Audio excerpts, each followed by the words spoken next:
ಎಲ್ರಿಗೂ ನಮಸ್ಕಾರ. ನಿಮ್ಮೆಲ್ರಿಗೂ ಮನೆ ಮಾತು ಚಾನಲ್ಗೆ ಸ್ವಾಗತ. ಎಲ್ಲರೂ ಆರಾಮದಿರಿ ಅನ್ಕೋತೀನಿ. ನನಗಂತೂ ಬೆಡ್ಶೀಟ್ಸ್ ಲೈಟ್ ಕಲರ್ ಹಾಕೋದೇ ಇಷ್ಟ ಆಗ್ತೈತಿ. ಅದ್ರೊಳಗೆ ವೈಟ್ ಕಲರ್ ಬೆಡ್ಶೀಟ್ಸ್ ಅಂತೂ ನಂಗೆ ಭಾಳ ಇಷ್ಟ. ಆದ್ರೆ ಅವು ಯೂಸ್ ಮಾಡ್ತಾ ಹೋದಂಗೆ ಹಳದಿ ಬಣ್ಣ ಆಗಕ್ಕೆ ಚಾಲು ಆಗ್ತಾವು. ಅವು ಯಾವಾಗೂ ಬೆಳ್ಳಗೆ ಇರ್ಬೇಕಂತಂದ್ರೆ ಹೆಂಗೆ ವಾಶ್ ಮಾಡೋದು ಅಂತ ನೋಡೋಣ ಬರ್ರಿ. ಮೊದಲಿಗೆ ವಾಷಿಂಗ್ ಮಷಿನ್ ಡ್ರಮ್ ಒಳಗೆ ಅರ್ಧ ಕಪ್ ಬೋರಾಕ್ಸ್ ಪೌಡರ್ ಹಾಕೊಂಡು ಅದ್ರ ಜೊತೆ ಬಟ್ಟೆಗಳು ಹಾಕಬೇಕು.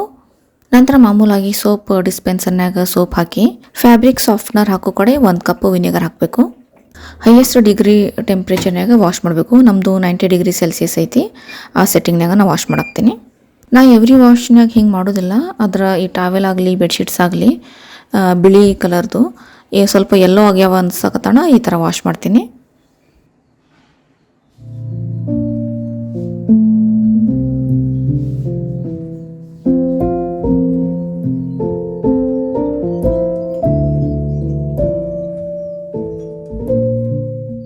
ಇಲ್ಲಿ ನೋಡ್ಬೋದು ನೀವು ಎಷ್ಟು ಸ್ವಚ್ಛ ಆಗ್ಯಾವಂತ. ನಾ ಲಾಸ್ಟ್ ಮಂತ್ ಊರಿಗೆ ಹೋದಾಗ ಅಲ್ಲಿ ನಿಂಬೆಕಾಯಿ ಭಾಳ ಚೀಪ್ ಇದ್ದು ಅಂತ ಹೇಳಿ ಒಂದಷ್ಟು ನಿಂಬೆಕಾಯಿ ತಂದಿದ್ದೆ. ನಿಂಬೆಕಾಯಿ ಉಪ್ಪಿನಕಾಯಿ ಹಾಕೋಣಂತ ಇವತ್ತು ಅದನ್ನು ಹಾಕಾಕ್ತೀನಿ. ಇಲ್ಲಿನ ಅರ್ಧ kg ನಿಂಬೆಕಾಯಿ ತೊಗೊಂಡಿನಿ ಅಂತಂದ್ರೆ ಸಣ್ಣ 23 ನಿಂಬೆಕಾಯಿ ಅದಾವು. ಅವನ್ನ ಮೊದಲು ಫ್ರಿಜ್ಜಿಂದ ಹೊರಗೆ ತೆಗೆದು ರೂಮ್ ಟೆಂಪ್ರೇಚರ್ಗೆ ಬರಕ್ಕೆ ಬಿಡಬೇಕು. ನಂತರ ಸ್ವಚ್ಛಂಗೆ ನೀರಾಗಿ ತೊಳೆದು ಪೂರ್ತಿ ನೀರು ಹೋಗೋಂಗೆ ಒರೆಸ್ಕೋಬೇಕು. ಒಂದು ಸ್ವಲ್ಪ ನೀರು ಉಳಿಬಾರ್ದು. ನಂತರ ಬೀಜನೆಲ್ಲ ತೆಗೆದು ಒಂದ್ರಾಗ 8 ಹೋಳು ಮಾಡ್ಕೊಳಾಕ್ತೀನಿ. ಶಂಕರ್ಗೆ ನಿಂಬೆಕಾಯಿ ಉಪ್ಪಿನಕಾಯಿ ಅಂದ್ರೆ ಭಾಳ ಇಷ್ಟ. ಹೊರಗಡೆಯಿಂದ ತರಬೇಕಂದ್ರೆ ಅದ್ರೊಳಗೆ ಪ್ರಿಸರ್ವೇಟಿವ್ಸ್ ಅದು ಇರ್ತಾವೆ. ಪ್ರಿಸರ್ವೇಟಿವ್ಸ್ ಇರ್ಲಾರ್ದು ತೊಗೋಬೇಕಂತಂದ್ರೆ ಅವು ಭಾಳ ಕಾಸ್ಟ್ಲಿ ಇರ್ತಾವೆ. ಹೀಗಾಗಿ ನಾನು ಈಗ ಮನ್ಯಾಗೆ ಹಾಕ್ತೀನಿ. ಈ ಉಪ್ಪಿನಕಾಯಿ ಮಿಕ್ಸ್ ಮಾಡಕ್ಕೆ ತೊಗೊಂಡಂಥ ಬೌಲ್ ಆಗಲಿ ಸ್ಪೂನ್ ಆಗಲಿ ತಾಟಾಗಲಿ ಎಲ್ಲಾನು ನೀಟಾಗಿ ನೀರು ಇರ್ಲಾರ್ದಂಗೆ ಒಣಗಿಸ್ಕೋಬೇಕು. ನಂತರ ಇದಕ್ಕೆ ಅರ್ಧ ಕಪ್ ಅಂತಂದ್ರೆ 100 ಗ್ರಾಮ್ ಉಪ್ಪು ಹಾಕಿ ಚಲೋ ತಂಗಿ ಮಿಕ್ಸ್ ಮಾಡಿ 1 ವಾರದಿಂದ 10 ದಿನದ ತನಕ ಕಳೆ ಹಾಕ್ಬಿಡ್ಬೇಕು. ಡೈಲಿ ಒಂದ್ಸತಿ ಮಿಕ್ಸ್ ಮಾಡ್ತಾ ಇರಬೇಕು. ಮಿಕ್ಸ್ ಮಾಡ್ಬೇಕಾದ್ರೆ ಚಮಚ ಪೂರ್ತಿ ಒಣಗಿರುವಂತ ತಗೋರಿ. ಒಂದ್ ಸ್ವಲ್ಪ ನೀರು ಇರಬಾರ್ದು ಅದ್ರ ಮೇಲೆ. ಈ ಉಪ್ಪಿನಕಾಯಿಗಳನ್ನ ಸಿರಾಮಿಕ್ ಭರಣಿ ಅಥವಾ ಗ್ಲಾಸ್ ಜಾರ್ನಾಗೆ ಹಾಕಿಡ್ಬೇಕು. ಅವು ಸಹಿತ ಪೂರ್ತಿ ಒಣಗಿರ್ಬೇಕು. ಒಂದ್ ಸ್ವಲ್ಪ ನೀರ್ ಇರಬಾರ್ದು ಅದ್ರೊಳಗ, ಇಲ್ಲಾಂದ್ರೆ ಉಪ್ಪಿನಕಾಯಿ ಹಾಳಾಗೋ ಚಾನ್ಸಸ್ ಇರ್ತೈತಿ. ಹಂಗೆ ಒಂದಷ್ಟು ಇನ್ಸ್ಟಂಟ್ ಉಪ್ಪಿನಕಾಯಿ ಮಾಡೋಣ ಅಂತ 9 ನಿಂಬೆಕಾಯಿ ಕುದಿಯಕ್ಕೆ ಹಾಕೀನಿ. ಅವು ಮೆತ್ತಗಾಗೋ ತನಕ ಕುದಿಸ್ಬೇಕು. ಒಂದ್ ಸ್ವಲ್ಪ ಹಿಂಗೆ ಹೆಚ್ಚಿಗೆರ ಸಾಫ್ಟ್ ಆಗಿರ್ಬೇಕು ಅಲ್ಲಿ ತನಕ ಕುದಿಸ್ಬೇಕು.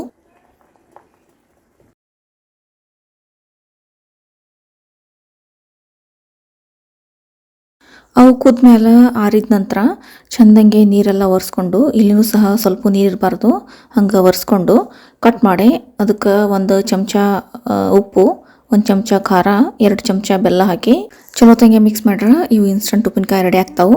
ಇವನ್ನ 1-2-3 ದಿನದಾಗ ಖಾಲಿ ಮಾಡ್ತೀನಿ ಅಂತಂದ್ರೆ ಹೊರಗಡೆ ಇಟ್ಕೋಬಹುದು. ಇಲ್ಲ ಅಂತಂದ್ರೆ ಫ್ರಿಜ್ನಾಗ ಇಟ್ರೆ ಚಲೋ ಇರ್ತಾವೆ.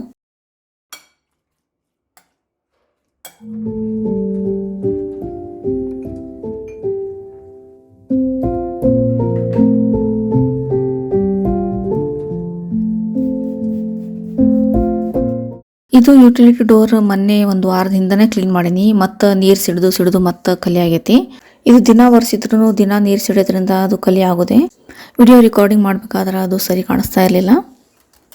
ಅಲ್ಲದೆ ಹೊರಗಡೆ ಡಸ್ಟ್ಬಿನ್ ಇಟ್ಟಿರ್ತೀವಿ, ಅವನು ಕಾಣ್ತಿದ್ದು. ಈ 2 ಪ್ರಾಬ್ಲಮ್ ಸಾಲ್ವ್ ಮಾಡೋ ಸಲುವಾಗಿ ನಾವೊಂದು ಆನ್ಲೈನ್ ಈ ಗ್ಲಾಸ್ ಸ್ಟಿಕ್ಕರ್ ತರಿಸಿನಿ. ಅದನ್ನು ಇವತ್ತು ಹಚ್ಚಾಕತ್ತೀನಿ. ಅರ್ಧ ಅಷ್ಟೇ ಹಚ್ಚಾಕತ್ತೀನಿ, ಯಾಕಂದ್ರೆ ಹೊರಗಡೆ ಮಸ್ತ್ ವ್ಯೂ ಐತಿ, ಅದು ಮಿಸ್ ಆಗಬಾರ್ದು ಅಂತ.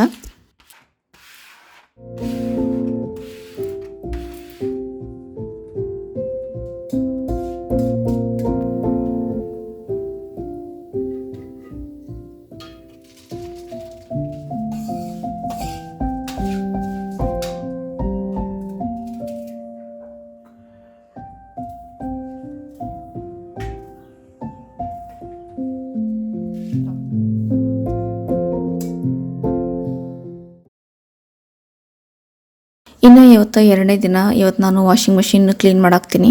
ನಮ್ಮದು ಬಾಷ್ ವಾಷಿಂಗ್ ಮಷಿನ್ ಇರೋದ್ರಿಂದ ಬಾಷ್ ಕಂಪ್ನಿದೆ ಡಿಸ್ಕೇಲಿಂಗ್ ಪೌಡರ್ ಆನ್ಲೈನ್ ಆರ್ಡರ್ ಮಾಡಿದ್ದೆ. ಅದನ್ನು ಹಾಕಿ ವಾಷಿಂಗ್ ಮಷಿನ್ಯಾಗ ಡ್ರಮ್ ಡಿಸ್ಕೇಲಿಂಗ್ ಅಂತ ಒಂದು ಆಪ್ಷನ್ ಇರ್ತೈತಿ. ಅದು ಸೆಟ್ ಮಾಡಿ ಆನ್ ಮಾಡ್ರೆ ಸಾಕು. ವಾಷಿಂಗ್ ಮಷಿನ್ ಒಳಗೆ ಏನಾದರೂ ಹಾರ್ಡ್ ವಾಟರ್ ಬಿಲ್ಡಪ್ ಅದು ಆಗಿದ್ರೆ ಎಲ್ಲ ಕ್ಲೀನ್ ಆಗಿಬಿಡ್ತೈತಿ.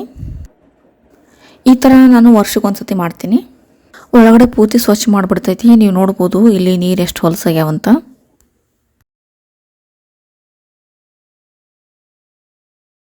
ಅಲ್ಲದೆ ನಾನು ತಿಂಗಳಿಗೆ ಒಂದ್ಸಲ ಹಂಗೆ ಈ ಸೋಪ್ ಡಿಸ್ಪೆನ್ಸರ್, ಡ್ರೈನ್ ಪೈಪ್ ಮತ್ತು ರಬ್ಬರ್ ಗ್ಯಾಸ್ಕೆಟ್ನ ಕ್ಲೀನ್ ಮಾಡ್ಕೋತಾ ಇರ್ತೀನಿ.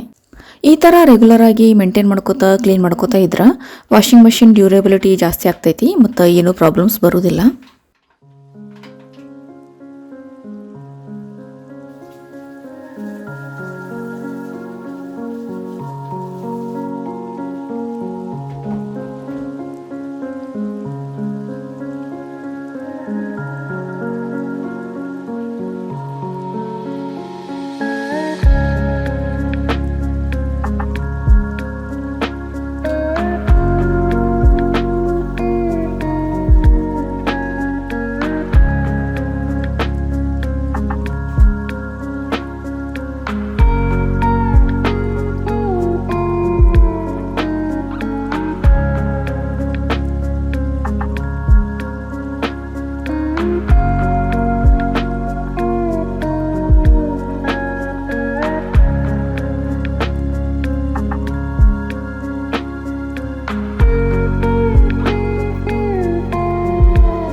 ನಾನು ನಿನ್ನೆ ಕಡಲೆಕಾಳಿನ ಪಲ್ಯ ಮಾಡಿದ್ದೆ. ನಾನು ಯೂಶ್ವಲಿ ಯಾವಾಗಲೂ ಕಡಲೆಕಾಳಿನ ಪಲ್ಯ ಅಥವಾ ಚೋಲೆ ಪಲ್ಯ ಮಾಡಿದಾಗ ಕುದಿಸಿದ್ದ ಕಾಳುಗಳನ್ನು ಪಲ್ಯಕ್ಕೆ ಹಾಕಿ ಒಂದು ಸ್ವಲ್ಪ ಇಟ್ಕೊಂಡಿರ್ತೀನಿ. ನೆಕ್ಸ್ಟ್ ಡೇ ಅಥವಾ ಒಂದು 2 ದಿನ ಬಿಟ್ಟು ಸ್ಯಾಲಡ್ ಮಾಡೋಣ ಅಂತ. ಇವತ್ತು ಈಗ ರಾತ್ರಿ ಊಟಕ್ಕೆ ಅದ್ರ ಸ್ಯಾಲಡ್ ಮಾಡ್ಕೊಳಾಕ್ತೀನಿ. ಅದ್ರ ಸಲುವಾಗಿ ಉಳ್ಳಾಗಡ್ಡಿನ ಸಣ್ಣಂಗೆ ಹೊಳ್ಕೊಳಾಕ್ತೀನಿ. ಅದ್ರ ಜೊತೆಗೆ ಟೊಮೆಟೊ ಸೌತೆಕಾಯಿನೂ ಸಣ್ಣಕ್ಕೆ ಹೆಚ್ಕೊಂಡು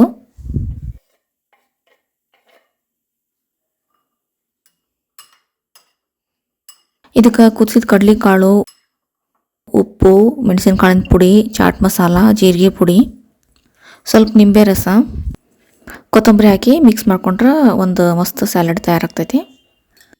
ನಮ್ಮ ಮನೆಯಾಗ ಯಾವ ಸ್ಯಾಲಡ್ ತಿನ್ನಲಿ ಬಿಡಲಿ ಇದು ಮಾತ್ರ ಜಗಾಡ್ಕೊಂಡು ತಿಂತಾರೋ.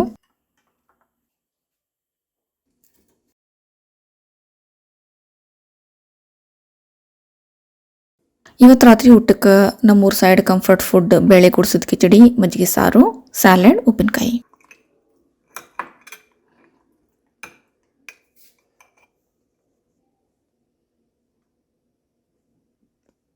ಇನ್ನು ಇವತ್ತು 3ನೇ ದಿನ ನೀವು ನೋಡ್ಬೋದು ಈ ಬೆಡ್ಶೀಟ್ ಎಷ್ಟು ಸ್ವಚ್ಛ ಆಗೈತಂತ. ವಾಶಿ ಹಾಕುವಾಗ ಎಷ್ಟು ಹೊಲಸಾಗೈತಿ ಇದು. ನೀವು ಇಲ್ಲಿ ಡಿಫ್ರೆನ್ಸ್ ನೋಡ್ಬೋದು. ಇದು ಬೋರ್ಯಾಕ್ಸ್ ಪೌಡರ್ ಮತ್ತು ವಿನೆಗರ್ ಮ್ಯಾಜಿಕ್ ಅಂತಲೇ ಹೇಳ್ಬೋದು.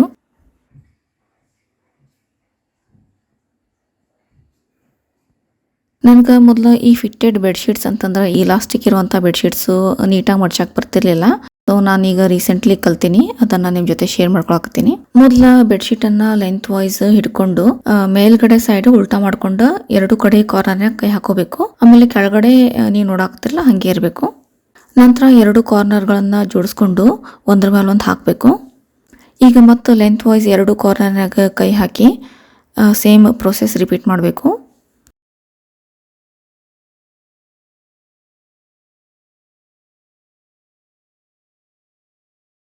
ಈಗ ನೋಡ್ರಿ, ಇದು ನೀಟಾಗಿ ರೆಕ್ಟ್ಯಾಂಗಲ್ ಶೇಪ್ನಾಗ ಬರ್ತೈತಿ. ಇದನ್ನು ನೀಟಾಗಿ ಮಡ್ಚ್ಕೋಬೋದು.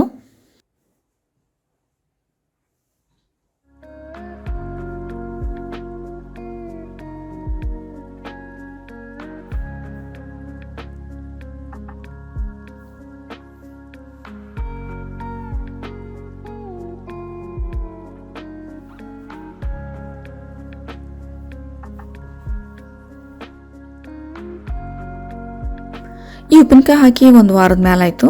ಇವು ಕಳ್ತಾವು. ಇದಕ್ಕೆ ಮಸಾಲೆ ತಯಾರು ಮಾಡ್ಕೊಳಾಕ್ತೀನಿ. 2 ಟೀ ಸ್ಪೂನ್ ಸಾಸಿವೆ, ಅರ್ಧ ಟೀ ಸ್ಪೂನ್ ಮೆಂತ್ಯ ಕಾಳನ್ನು ಚಟಪಟ ಅನ್ನೋವರೆಗೆ ಹುರ್ಕೊಂಡು ಪುಡಿ ಮಾಡ್ಕೋಬೇಕು.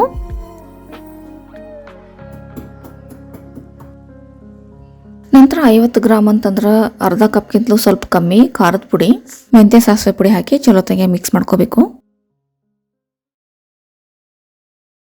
ಈಗ ಒಗ್ಗರಣೆಗೆ ರೆಡಿ ಮಾಡ್ಕೊಳ್ಳೋಣಂತ. ಅದಕ್ಕೆ ಅರ್ಧ ಕಪ್ ಎಣ್ಣೆ ಕಾಯಕ್ಕಿಡಬೇಕು. ಎಣ್ಣೆ ಕಾದ್ಮೇಲೆ 1 ಟೀ ಸ್ಪೂನ್ ಸಾಸಿವೆ ಹಾಕಿ ಚಟಪಟ ಆದಮೇಲೆ ಸ್ಟವ್ ಆಫ್ ಮಾಡಿ ಒಂದು ಸ್ವಲ್ಪ ಅರಿಶಿನ, ಒಂದು ಸ್ವಲ್ಪ ಹಿಂಗೆ ಹಾಕಬೇಕು. ಈ ಎಣ್ಣೆ ಪೂರ್ತಿ ತಣ್ಣಗಾದ್ಮೇಲೆ ಉಪ್ಪಿನಕಾಯಿ ಜೊತೆ ಮಿಕ್ಸ್ ಮಾಡಿ ಮತ್ತೊಂದು 7-8 ದಿನ ಕಳೆಯಾಕ್ ಬಿಟ್ರೆ ಮಸ್ತ್ ಉಪ್ಪಿನಕಾಯಿ ತಯಾರಾಗ್ತಾವು. ನಿಮ್ಗೆ ಈ ವಿಡಿಯೋ ಯೂಸ್ಫುಲ್ ಅನ್ಸಿತ್ತಂದ್ರೆ ಕಮೆಂಟ್ ಮಾಡ್ರಿ. ಮತ್ತು ಇನ್ನೂ ಸಬ್ಸ್ಕ್ರೈಬ್ ಮಾಡ್ಕೊಂಡಿಲ್ಲ ಅಂದ್ರೆ ಸಬ್ಸ್ಕ್ರೈಬ್ ಮಾಡ್ಕೊರಿ. ಮುಂದಿನ ವ್ಲಾಗ್ನಾಗ ಮತ್ತೆ ಸಿಗೋಣ. Take care.